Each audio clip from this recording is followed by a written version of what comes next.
So while the last time I was getting your food, I thought I might start with the question I've been asked ever since I arrived. Where's my dog? All of you remember my little Piccola. She was the Cavalier King Charles tricolor, and she had a bad heart. And so in July, we had to put her down. And the vet said she only had one more day to live. Anyhow, I couldn't tell. I thought, it was too soon, but the vet took one look at her and said, yeah, she only had about 1 day to live. They can tell by the color of the tongue and gums, I guess. So I miss Piccola, but this vet, who's a wonderful woman, that January before said, it's time for you to get another dog. And she scoured and looked for another Cavalier, and found one in Maryland. And she's a ruby Cavalier, which means it's red color, auburn red. And she is full of it, and she gave it to Piccola, and Piccola gave it right back to her, trying to get my attention, and they settled into live life together. And so the new one, who's 2 years old, her name is Topaz. And that's because there's some gold in the ear too, sort of goldish color. And that's what the breeder named her. And so I kept that name since she already had it, and it seemed so apropos for her. And yesterday I had a long confirmation service, and thanks be to God, Brian Rush, listen to me, Byron Raish, who is the rector of our church, Good Shepherd in Reading, has a little dog. That's right. That's right. Named Chloe, who is Topaz's best friend. Brian is also Pete Jeffrey, my chaplain. He's a supervising priest to my chaplain, who's a deacon, Pete Jeffrey. And so while I get Pete today, Brian has Topaz today, because it was too hot yesterday for me to take her with me, and it's a long drive back up to Newburyport after a long, long service down by the Cape. So I'm sorry I don't have her with me. We're going to pick her up after church in Newburyport. But that also is for me to say thank you to my deacon, who's here, Pete Jeffrey, who's a wonderful, wonderful servant of God. And thank you for being here as my chaplain. He's one of our long-term experience, mature deacons. 10 years. 10 years this year. Wow. Amen. Give him a big hand. Were you part of the Magnificent Seven? I was part of the Magnificent Seven. There's a class, there were 7 of them that were ordained together. We call them Magnificent Seven. So thank you, Pete, for being here. I appreciate that. As we all do for your service in the church. I do have to say this. Whoever made the double eggs, how they those are the best double eggs I've ever had. I have to tell you, they're the best I've ever had. Somebody got a memo. Double eggs. Those are the best I've ever had. I get them all the time, but these are the best. Yeah, the quiche was excellent and everything is good. I know that when I come here, I have a good time, and also there's good food and good fellowship. So I love coming to St. John's. Unfortunately, this is probably my last visit here. By canon law, I must retire at age 72. I'm 71, so I'm required to retire next year. But it's been great to be with you all. I haven't made all my plans. It's not announced when I'm leaving, but it will have to be sometime next year. So, thank you. I will just this wonderful guy is Starting right to so a couple things I want to share with you, and then I'll take some questions. Proceed to Washington Street, then turn left. This is a busy year. And it's also a very taxing year. Just as we thought we were coming out of COVID, it has come roaring back. But thank God for those who are boosted. is not as deadly as other forms have been, but it is highly more contagious. We have several clergy, as I said, who are always very careful, one of which is married to a nurse, and they came down with COVID. And so this is really spreading wide and fast and far. So please take all the precautions. Even if you've had a booster, you don't want to get this. I got COVID in January, and while my symptoms and being sick passed in about 6 days, I had severe tonsillitis and got in my throat. I didn't get energy back until the 1st of March. That's when it attacks your body. And it just makes you more and more tired. So please be as careful as you can in crowds, and keep yourself masked and go to Stop and Shop wherever you go. It's really, really important to do that. We're not out of it yet, but we're getting there. It's becoming less and less deadly, which is a good thing. And because of that, there have been some changes in the life of the church. A week and a half ago, the Executive Council of the Episcopal Church, that is that body that is elected by the General Convention to be the leaders between General Conventions, had a meeting in Puerto Rico, and the President of the House of Deputies came down with COVID, and 4 of the members of the Executive Council, and they were very, very careful and scrupulous about being careful, and yet they came down with this. So following that, there was another meeting of the Executive Council by Zoom to determine whether we should have General Convention. As you know, General Convention is the governing body of the Episcopal Church, all 110 dioceses, and our dioceses include Taiwan, Honduras, Venezuela, Colombia. We have 2 dioceses in Ecuador, Cuba, Virgin Islands, both British and U.S. Virgin Islands are part of our church. Dominican Republic, Puerto Rico, Haiti is our largest diocese, Guam, parts of the Philippines, and we have churches in Europe, in Holland, Belgium, France, Italy, Germany, Austria, Switzerland. Did I say Italy? Yeah. Romania, Poland, and I can't keep that wrong. Anyhow, we're in like 20 countries. And so we did not meet, we were due to meet in 2021, but because of COVID and the national emergency, we did not. And so we went ahead with plans for this year, but because of how COVID is so rapidly, again, going across this country, the Executive Council met last week and decided that it's going to shorten the convention and to do only what is necessary. There are quite a few necessary things we have to do. Elect people to certain positions like the Executive Council, to the Church Pension Board, to the Board of General Seminary. They have to elect a new president and vice president of the House of Deputies. And the budget has to be passed because we're already working 1 year beyond the budget that it's supposed to be. And some other major church structure issues that we need to look at. So they're asking us to look at bringing smaller deputations. They can't force us to do that, but they're asking so that we can keep the numbers down as well as the time.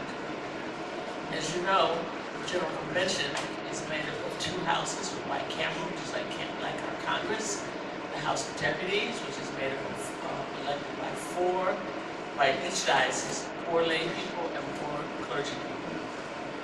They sit in one house, and then there's the House of Bishops. And bishops cannot go on the floor of the House of Deputies, deputies cannot come on the floor of the House of Bishops. It's like a firewall. The only way you can go onto the floor of the other house without your credentials is to have special permission by the president. So we do have a couple of joint sessions. We usually have a joint session where bishops go over to the House of Deputies because obviously there are about 800 to 900 deputies. There are only about 200, 250 bishops that show up. So, we gotta have a bigger space. So we go over there for a joint welcoming by both the president of the House of Deputies and by the presiding bishop.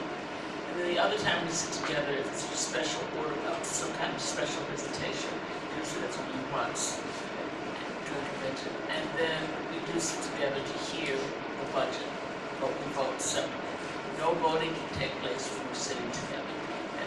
sitting together is for a time, limited, like less than an hour usually.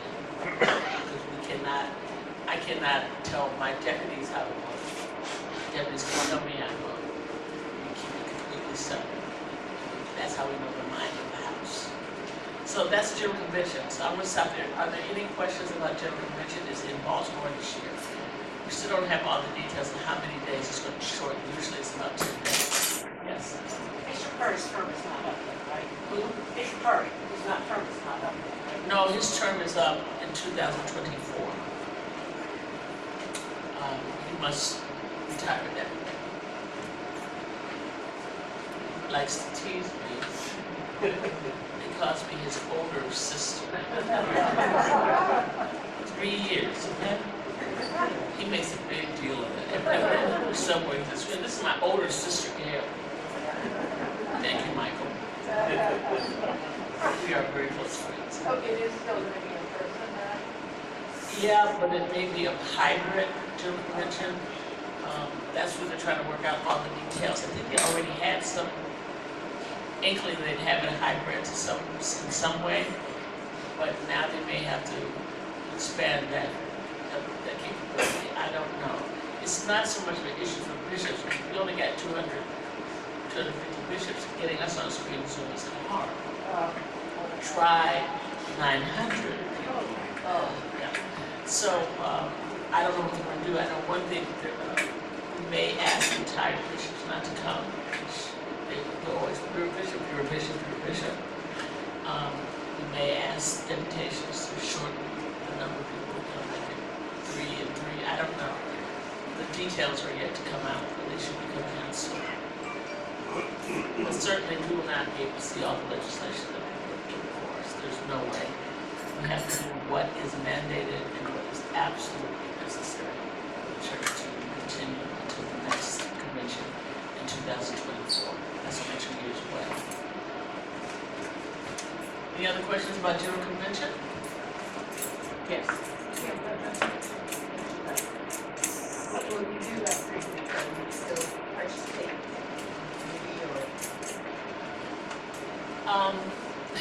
The question is, what after I retire, what will happen? You all know how expensive it is to live in this area.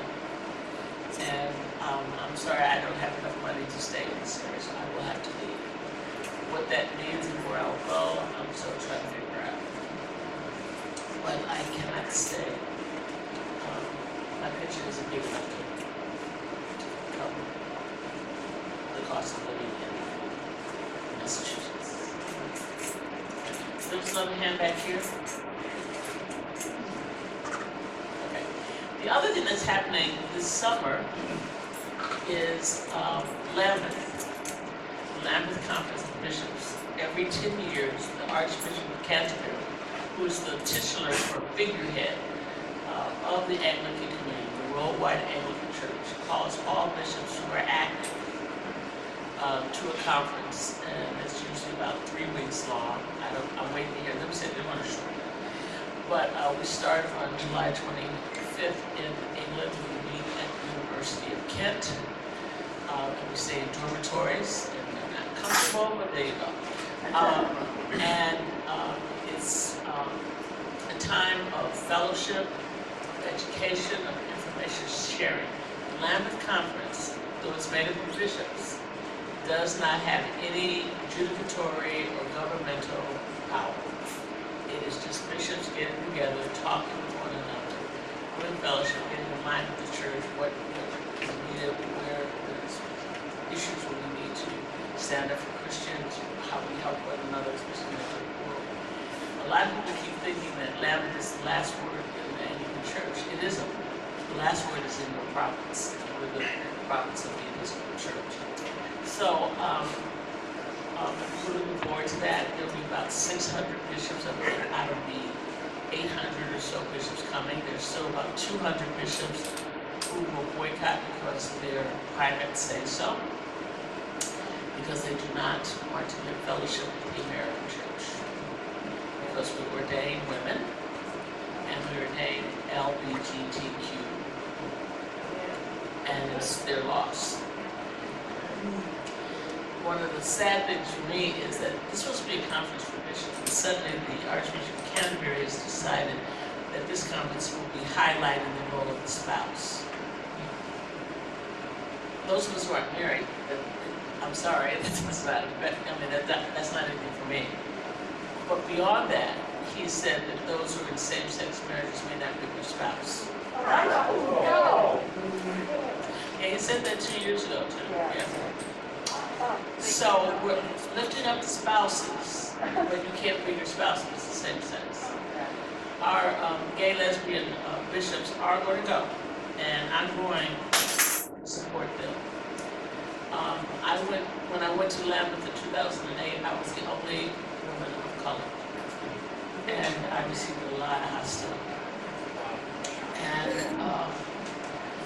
I know what can happen, so I'm going to stand with my brother and sister, lesbian and gay bishops, because I know what it's like to be in a crowd where you're not welcome, which that's still a big issue. So I'm going to stand with them.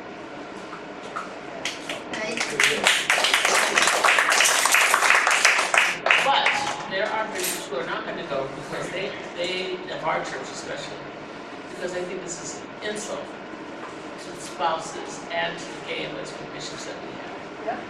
They think it's an insult, and I have to tell you, the spouses of our bishops see it as an insult. They're married. A lot of the spouses are not going to go because of this. And indeed, Bishop Gates is not going. He has a son who is cute, who's queer, and he and his wife can see this as an insult, so they're not going. And I recognize that that is a valid reason. We just disagree on this. And yet he does not, he would support me in going, and I support him in not going. He has a valid reason, I have a valid reason, there just happen to be two valid reasons. And so the clergy of the diocese have been supporting him in his decision. He has a Q son who said, how can you go there when my people are not welcome? And that's the reason. I'm a person of color. I'm always in a place where I'm not wanted. And that's my experience is there. So you had your hand up, sir? Is the Archbishop attempting to justify this through some sort of scriptural? Has he attempted to justify this? The Archbishop of Canterbury has complete control over who's invited, period. He doesn't insult anybody. He does, but he doesn't have to. I think he is trying to placate those parts of the communion that are adamantly opposed to same-sex unions. To keep them, he's trying to build some kind of unity. That works so well in the American church. Oh yeah, it works very well. But again, I understand him saying that, but I don't understand him lifting up spouses if he's going to do that. I'm sorry, that's non-separate. Doesn't even make sense. So, and it's playing off a little bit of the colonialism, I believe, because his wife sent out a letter saying that she was Mama Canterbury. What? Again, that's that English colonial paternalism at work. Because I have to say, even here in this diocese, among some of the African clergy, I am called my Lord Bishop, I am called Your Excellency, and I am called Mama. Now, I have a problem with it because I'm an American. But for them, this is an honor, they're honoring me. And I've told them I don't like that. So they'll call me my Lord. I'll take that rather than Mama Bishop. But it goes back to the 18th, 19th century. And so when we do something in another country, the repercussions, when the imperial powers, which the United States was one, and Britain and Portugal, France, Spain, all of them, when we do something, there are repercussions for generations. And part of the repercussions of that is the sense of paternalism. So, am I looking forward to going to Lambeth? Yes, because I've made some friends across the community. One of which is the first woman bishop in Kenya. She was just here last month. Rose Okenyo. She's the first African woman bishop in Kenya. And we brought her up here, and she visited with our Kenyan clergy and the clergy of color, and she's wonderful. And she's going to be lonely then. Yeah. So I'm going for her too. Good for you. I know that here in the United States, we no longer the only one anyway, because we've got Bishop Shannon from Vermont, who's part-time in Vermont. Should be going, you know. I believe so. She should be invited. Something is remarkable. We elected Barbara Harris in '89. I mean, she became bishop in '89. We elected her in '88. I was here for that. I was with her, matter of fact. I was holding her hand when the phone rang to tell us she was, yeah, I was with her that whole day. So between Barbara's election and my election was 14 years. So I'm the second woman of color. And between me and the next woman of color, who was Jennifer Baskerville, it was 15 years. And then since Jennifer, we now have women of color. We have a Japanese woman of Oregon, a black woman who is Bishop of Colorado, black woman of West Tennessee, black woman of Newark, Vermont, Indian, but I already said Indiana, Chicago. She hasn't been consecrated yet. She had a stroke, and so she's just getting her speech back. Yeah, so we've had quite a few women of color in the past 4 years. So I'm no longer the only. I am the chair of the Bishops of African Descent in the House of Bishops. And it's funny, when I became chair, Michael was chair before me, and then he asked me to be the chair. We're all, black bishops, right? Well, after a while, the first of our two Native American bishops, Carol Gallagher, who's in this diocese, she's a regional candidate. She's a bishop. She's Cherokee. And another bishop, Michael Smith, who is Potawatomi. They said, well, we're over here by ourselves. Can we come? Yeah, come on. Come here. Bishop of African Descent. And then Prince Singh, who's from India, and Santosh Murray, who's also from Indian extraction from the Seychelles, said, can we join the group by ourselves? I said, okay, come on. And then some of the black Hispanic bishops said, can we be both of you and the Hispanic group? Yeah, come on. And then Alan Shin, who is South Korean, said, I want to join you too. And so he joined, and now the Japanese woman, Bishop of Wardens, said, well, can I be one of the bishops of African descent too? So, and what they say is we all come out of Africa, and as people of color, we all face the same kind of microaggressions, even in the House of Bishops. There is racism in the House of Bishops. Okay? There is. People think we elected Obama and that made everything right. No. We elected Michael Curry, that made everything right. No. And so we work together to support each other's mission. Yes, and then you, yes. I just was wondering, how long ago was it that the Anglican Union stopped, getting so upset about women as bishops? Like, when did you stop doing the work? Right. The Anglican Communion started getting angry with us in 1970 when we were talking about ordaining women to the diaconate. Well, I know, but I mean, It's continued. They think women are to be silent. and yet there are now so many.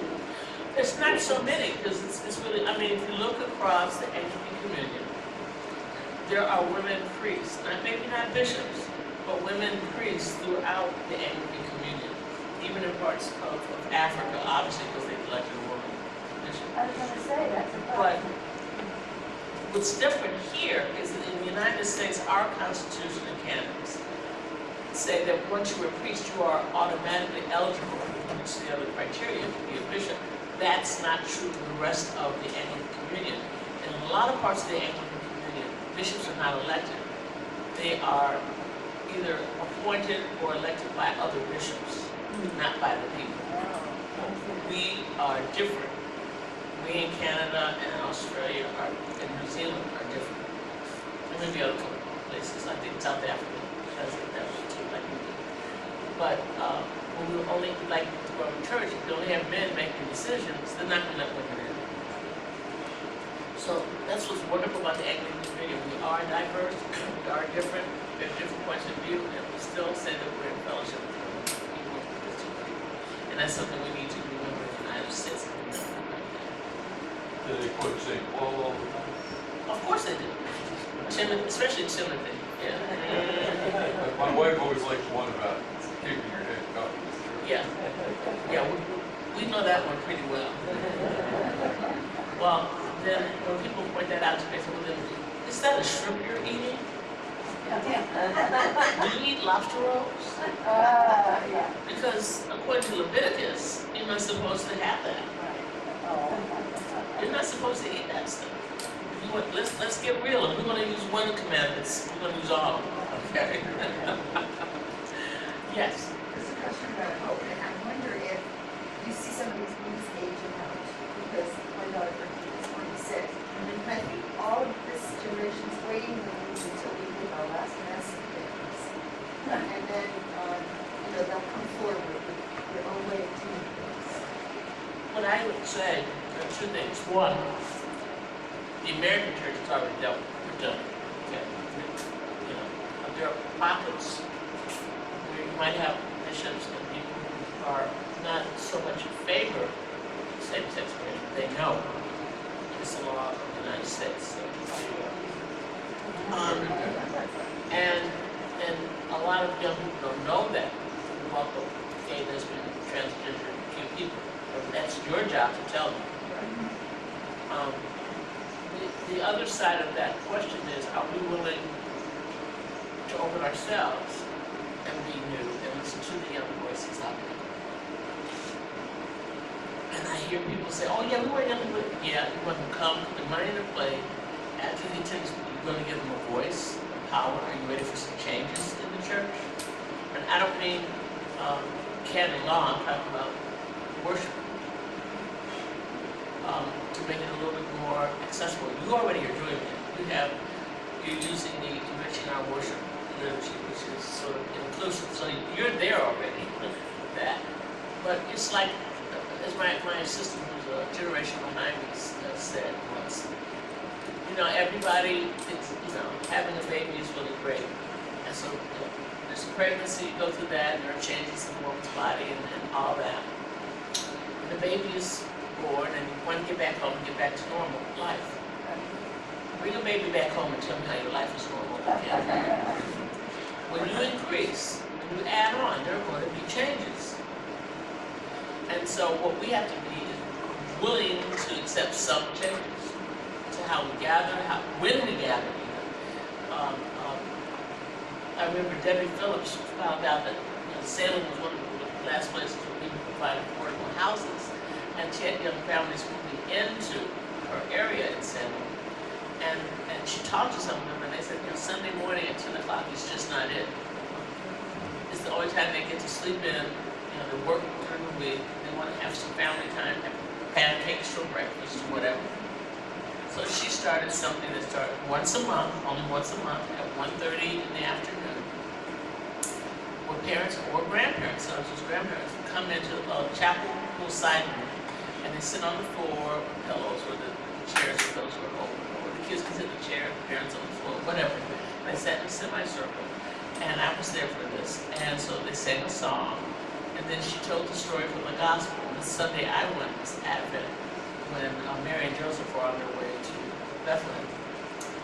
And she used, ladies, you might remember a long time ago, we had those legs, pantyhose. Remember they came in those egg thingies? Well, she used those. This is Mary, this is Joseph. I mean, she didn't do a lot of crack work, it was just very simple. And she said, now they're in Bethlehem. She picked up one and there's little baby Jesus. And she blew it inside me. Then we sang another song and she had, tambourines and cymbals, sitters, whatever, rain sticks, and the kids were, it was magical music that was on the CD, and they played that, and kids sort of marked around, because this is for kids under the age of 6, and you can't get them to sit still for more than 10 minutes at that. So she had them dancing around, they put their musical instruments away, and she said, now we're going to have our special meal, and she had a plate with some pita bread, God's gift to us. We're going to eat it, and God comes inside of us. It's so worth it because God loves us. She tore it in half. Jesus is here with us. Not the normal stuff we said. And she tore it in half, and she passed it to a kid, gave it to his parents. And the little toddlers, parents gave it to them, and just passed the plate around. And then a 5-year-old tried to get me to it, but she did. And then she tried to give it to my dog. And I said, wait a minute. Dog don't get that, okay? And then she said a closing prayer, and they said, put a song, and then she gave them these little teddy bear for Christmas. And so I talked to the parents and the grandparents afterwards, and they said, we're going to come back to this church with our kids this month, because this church made room for us. They understood that Sunday morning is not always one time, and so they do this once a month. And you know what they call it? The Young and the Restless Chapel. And I told this idea to another church in Arlington, and they did the same thing. But they found out that 9 o'clock was good for their group, and so I had a visitation there, and we had one of those major snowstorms where you can't even park on the street. The snow drifts are so high you can't even see the street. And I went around the block several times trying to find somewhere to park, and finally I did. I said to myself, nobody, it was below zero. You know, nobody's gonna come. It's 9 o'clock on a Sunday morning, we just had a blizzard, nobody's gonna come. I walked in there, 40 people from the neighborhood. She had sent out a flyer. Are you tired of cabin fever? Come and meet our bishop, have some cookies and some hot cocoa. And she did that. 40 people were there, not members of the church, but in the community. And we all sat around and talked. They had the same kind of setup like they did in Salem. And then they all left, and I did the regular visitation after that. So it means for us to be creative, we're going to really invite people in. And we have to do it now. We can't wait for change. We have to do it now. We're in change now.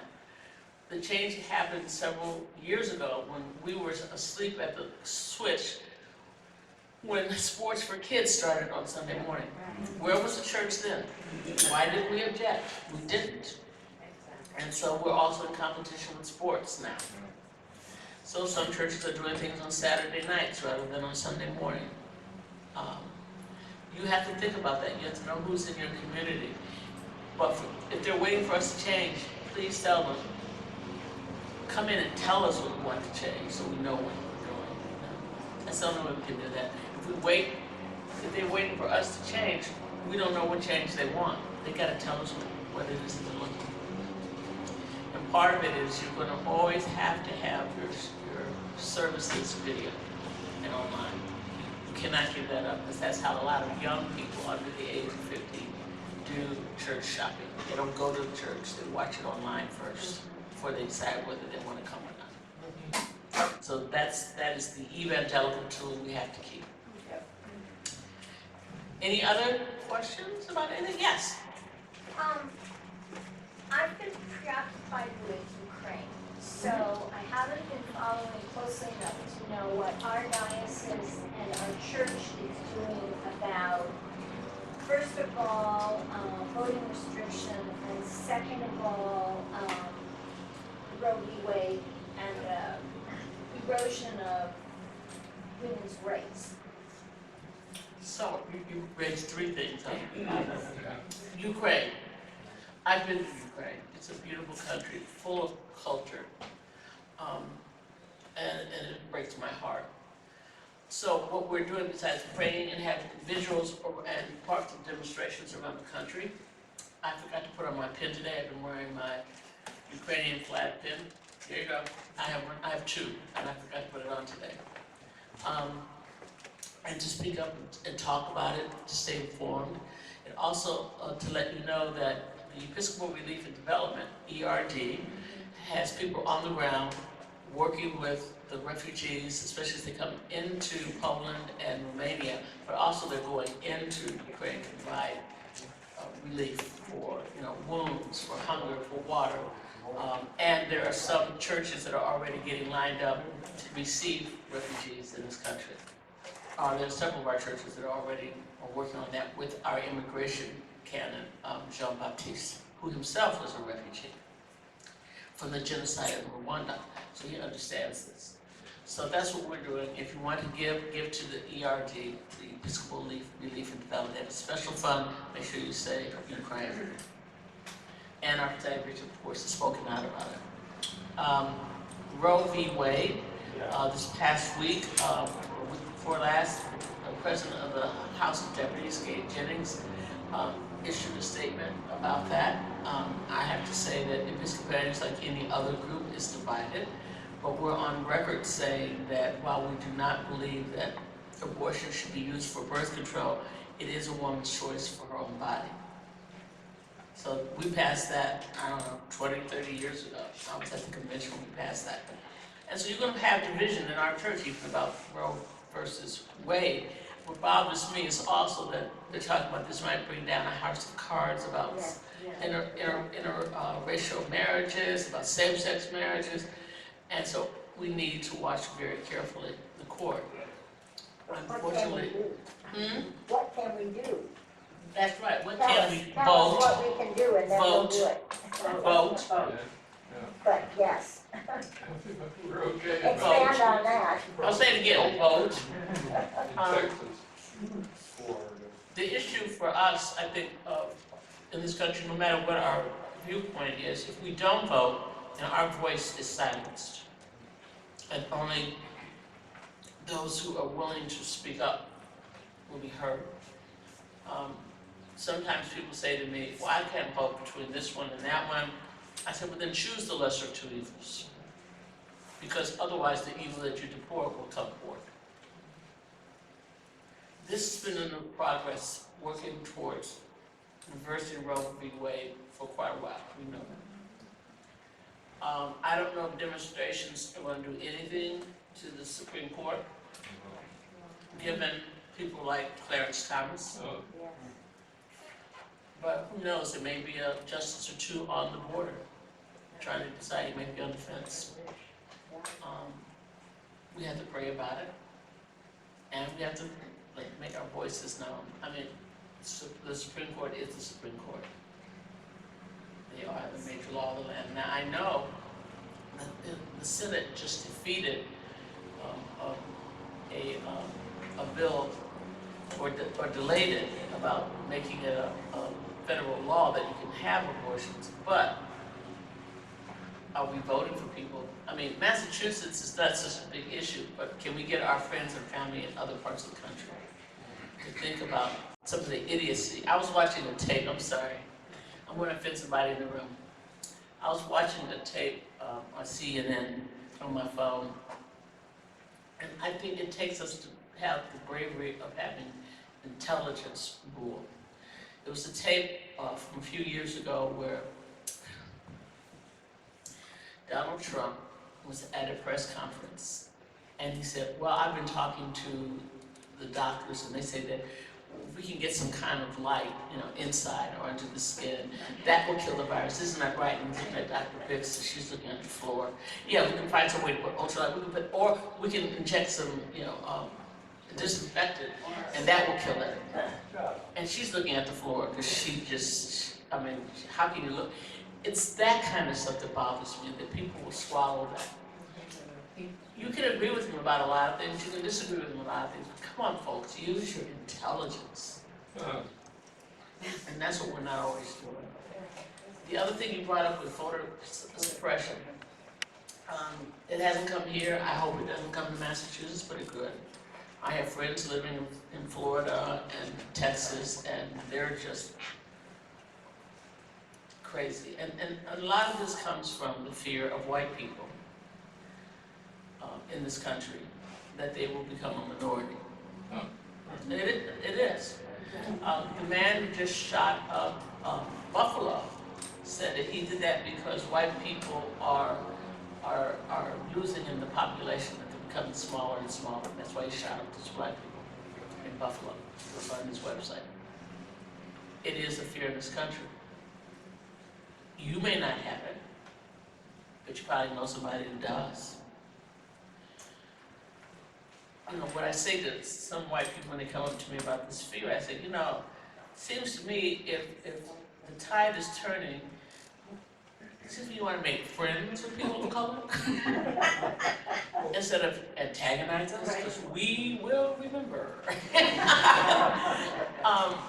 This is the time to hold up to our democratic values. I would like to connect Roe versus Wade with that. Well, she asked 3 questions. She asked 3 questions. I was answering all 3. I know, I just am saying, if they're so worried about becoming a minority, then they have Roe versus Wade where the poor and the black families perhaps, and they want all these babies. They want everyone to have babies. So how are they going to lower this number of the minorities becoming the more populous? I wish they would see that connection. Fear and prejudice is irrational. And so we have to use rationality, intelligence And that's what is so fun. to address it. It's ignorance. Yes, ma'am. The Episcopal Church came late to the civil rights movement. It finally came. Very Very late. late. And what can we do so that the church is a voice now for the rights of people of color, the rights of women, the rights of, we talk about attracting younger people, but then we're not vocal on issues that have to do with, maintaining our democracy and doing what's right for people, then we're kind of irrelevant. So do you know if there's discussion going on? We need people in position, people in collars speaking out. No, it has to be people other than people in college, because that's what we're supposed to do. We get paid to do this. This is our job. No. You can reach more people than a person with a collar on. Okay. It's just the fact that we've found over and over again in studies that 75% of people know about a church from other members of the church, not from the clergy. And that's why they come to church, because the other members have made them feel comfortable. People only come to a church because of 12 to 14% will only come because of the clergy person. So, yeah, they can help lead you, but it's you that's got to speak up with love to people who may disagree with you, to show them another point of view. It also means helping to discover the people of color in this community, because they are here. I remember there was this one church that I was going to. I was driving, and like the last 6 blocks before I got to the church, there were nothing but Spanish signs. Everything's in Spanish. And I pulled into the church, and we had the service. I looked, everybody was white. It was my first time there. And afterward, I met with the vestry, and they were talking about we need to grow, because they were barely making it. And I said, well, have you reached out to the Hispanic community around you? Oh no, that's not our neighborhood. I said, excuse me, I can go out the door and look up the street and see a Spanish language sign. Well, that's not our neighborhood, that's not us. And they insisted, and I said, okay, so we went on with the vestry meeting. As it was ending, I heard all this commotion in the hallway. And I opened the door, and the vestry was behind me, and I opened the door, and there's about 100 Hispanic people heading downstairs to the parish undercroft. I said, who are they? Oh, well, they're renting space from us. They're another Christian group. I said, are they Hispanic? Oh yeah, they're Hispanic. What do you do with that? Oh no, they're not in our neighborhood. So I asked them, have you invited them to worship? We had to try to do something jointly together, like Palm Sunday or something. Oh no, they have their own thing. Have you reached out to them? Well, we don't speak Spanish. Right, and I'm sure none of them speak English. Right? Yeah. That's how you were able to open up and get rent from them. Yeah. Well, what Sarah was saying about visibility, and it seems like there are negative stereotypes about, organized religion and even clergy people. And so maybe if someone like yourself, you're just saying it has to be done on a grassroots level, but someone like yourself is more visible, communicating, we're not all, pedophiles or whatever the stereotype is. You bring up a good point, that in the world, outside of the doors of this building, people have two views of the church. Either you're evangelical, fundamentalist, judgmental, condemning, homophobic, racist, arrogant, la la la la, fill in the blank. Or you're the Roman Catholic Church and you're filled with pedophiles. We're neither of those. We may have some elements of both in us, but that's not who we are. And it's not up to me. I mean, the newspapers, we try to get in articles in the newspaper all the time. They won't listen to us. They want controversy. So who's going to take the message out there? That'd be us. 75% of the message of this church is sitting right here. And it's not Lise, it's not me, it's not Pete, it's you. I'm sorry, it's you. You think I have a big platform? Yeah, right. Once in a while, I get my picture taken in the paper. But you're out there going to Stop and Shop, getting your car washed, you're going to work, you're walking your dog. You can talk to people about why you love this church, or what is here that's so different from other churches. I can reach 1 or 2 people at a time, or a whole congregation, but I'm not out in the street like you are. I'm in meetings all day long. And it's easy to do. You're not about to debate. You're not there to persuade people. You're not there to convict people. You're there just to tell the story of St. John. And the best story I ever heard, and this is evangelism, I'm sorry, it is. We got to get over that word. We think it's one part of the church and that's it. No, all of us are called. If you've had your baptismal vows renewed, and a priestess asked you, will you, by word and example, proclaim the good news of Jesus Christ? Then you said, yes, I will with God's help. Then you have become evangelist. You promised to be evangelist. The word evangelist is a Greek word, and it means simply to tell the good news. And we've let one part of the Christian church claim that as their own. That's like somebody from Texas saying, I'm an American, Gayle Harris, you were born in Cleveland, Ohio, you're not American. Bull.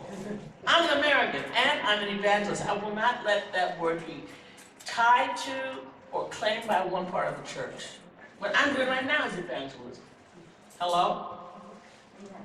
You are to be an evangelist, to tell the good news. So what is the good news you can tell? When I was a baby bishop, some of you may have heard this. When I was a baby bishop, I went to visit our tiny, tiny church in Shirley. The sanctuary is a little smaller than this room. The sanctuary.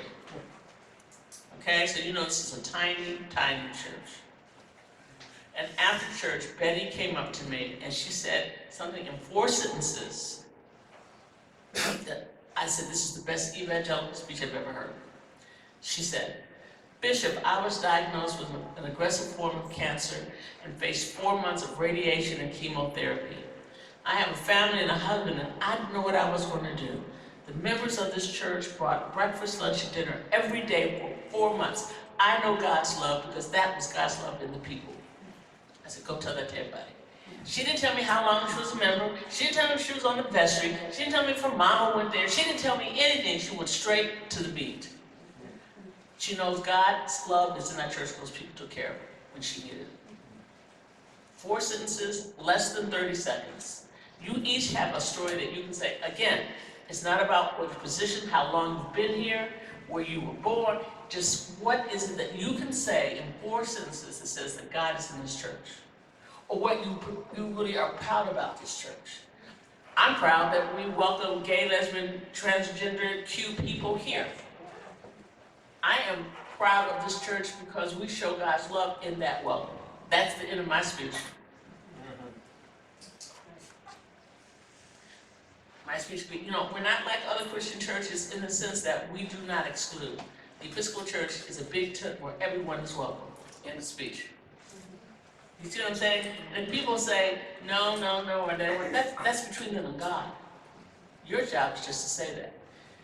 Another example is when I grew up in the Christian church, and my parents were of different backgrounds. My father's family was very ecumenical. One sister was Roman Catholic, another sister was Episcopalian, his brother was Baptist, and the other brother, I don't know. And Daddy was an architect, and he built Methodist, AME, Presbyterian. I mean, he did all the churches. He was really into building churches, among other things. Anyhow, so I got a full view of Christianity in my family. My favorite cousin's name was Jane. Jane was something. Jane loved to party. And every weekend back then, you had a dance, a formal. And we would go to her and stay with her in South Bend because her husband was the president of the Urban League.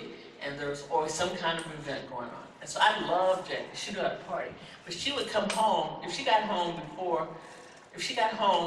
after 4 o'clock, she would stay awake until the 8 o'clock mass and go to church. Then come home and go to sleep. Jane loved church. And so when I finished college, I went back to my Presbyterian church. I was disillusioned because all they do were fighting about who had power. And young people don't want to see that. They see that as not walking the talk of Jesus. When you're looking for power, to hold on. And so I told Jane that because she knew how faithful I was to that church.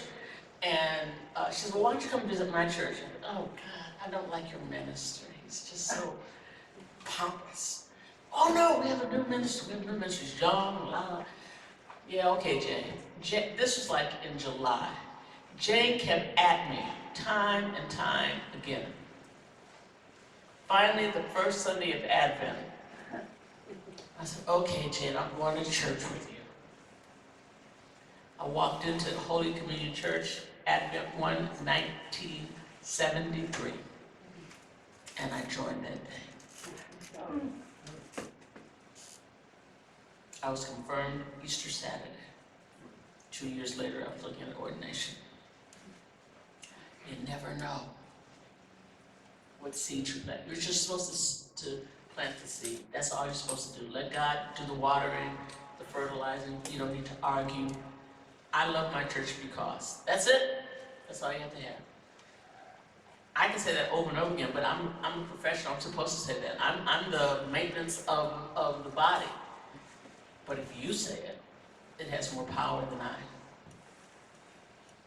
I'm sorry to disagree with you, but it is you that's going to help bring in people in this church. Anything else before I meet with the vestry and the search committee? Any other questions about our life as a diocese or my dog? I just want to know if you remember years ago the little boys. Nelson. Yeah, accepted. Nicholas. Nicholas, yes. Nicholas, sat sorry. in front of you. When I walked in the door. When I see his mother today, and he's a grown-up man, I'm sure she by now. always remembers when he stuck his hand up your leg, finger I embrace. love that little boy. If you ever see me in town, I said I hi. saw your birthmark and you said, that's That's what right. makes me black. This is my black ID. This proves that I'm black. That's why I have that mole there. It's my ID. Like a driver's license. I remember Nicholas. If you see them again, will you please tell them I said hello and that I asked about him, I will. please? He was a sweetie. He followed me wherever I remember that. Some of you were here. He followed me wherever I went in this church. He was just a sweet little kid. Anything else? Well, thank you all for staying, and it's been wonderful being your bishop. And may we together proclaim Jesus Christ to the whole world. Amen. Where is the vestry and search committee meeting? Meeting in here or somewhere else?